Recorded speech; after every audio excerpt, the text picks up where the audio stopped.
Sejujurnya aku tak bisa menerima pemberianmu. Bukannya wajah kedukaan. Yang ku inginkan tapi ku pinta adalah sebuah restu. Dan seindah ikhlas merelakan kepergianku hanya untuk seketika.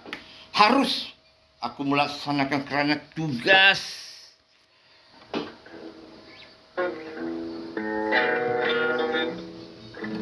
Kerana tugas dan kerjayaku, kau sering ku tinggalkan. Namun setiap detik langkahku, kau dalam kerinduan. Walau sekejap sekalipun, kau ku tinggalkan.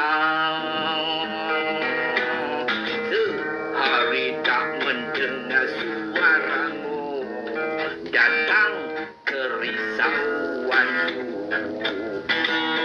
Jikakah keberatan darimu,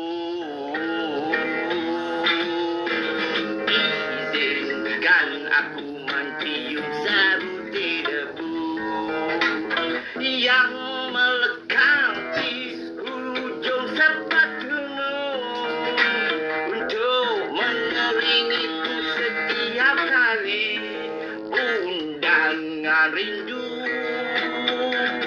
Semasa tiadamu di sisiku, lirikan senyumanmu sentiasa mengkarit hatiku. Usah diragu-ragu denganku, aku kan setia bersamamu hingga ke hujung usiaku. Akan ku pelihara hatimu.